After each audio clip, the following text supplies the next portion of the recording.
Ja fa anys ja. En primer lloc, molt content per la reunió que hi ha hagut així avui per al motiu de la Bassa Roja. I en segon lloc, dono les gràcies a la plataforma perquè han pogut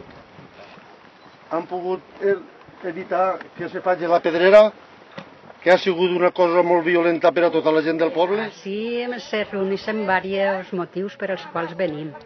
El que ens ha fet vindre primer de tot va ser l'amenaça de que este paratge s'anara a desfer, este paratge públic, perquè hi havia sí fet el projecte d'una extracció d'una mina de calcita. Això era una zona que es gastava en plan d'ús públic per a la ramaderia i també per a la llenya, per a l'alcura. Per què és important este pla? Per què és important tota aquesta zona de la Bassa Roja?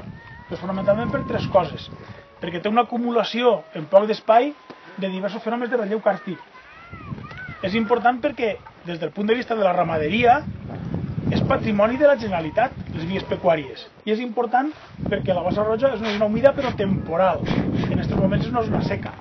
Però baix de Xargila hi ha ous d'amfibis que poden estar 3 anys sense que ploga i quan tornarà de l'Audi a la bassa eixiran. Vist que este paratge era nostre perquè era de tot el poble, que anava a destruir-se totalment, vam començar a fer assemblees veïnals. Nosaltres el que vam començar a fer a banda de les assemblees és fer tots els informes de tota la gent que coneixem sobre el paratge la importància que té. Així, quan vam fer el catàleg de coves de costur, vam veure molt interessant aquesta zona perquè és una zona d'absorció d'aigua. I així vam buscar i vam veure algunes grietes menudetes que estan a la part esquerra del pla.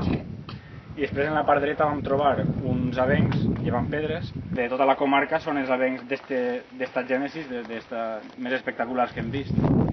Perquè normalment són escletxes que són estretes d'un metre d'ample, que són llargues, aquestes són redó i vertical, i erosionat per l'aulla.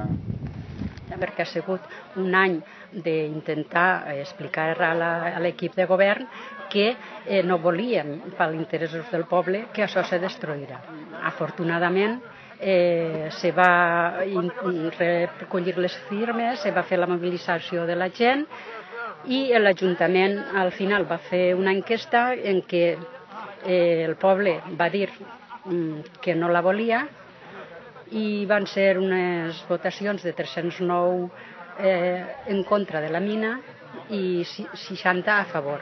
I avui és un dia festiu perquè, a més de que podem dir que això ha ocorregut, no? De que s'ha rescindit i no tenim l'amenaça, a més tenim la participació de la gent, que sempre n'hi ha que celebrar, no? De que s'impliquen, i a més recuperar una tradició que hi havia aquí, que era el segon dia de Nadal, se venia així en quadrilles a passar el dia. Així totes les famílies del poble, en burro i macho i xiquets i tots a la Bassa Roja a fer margallons.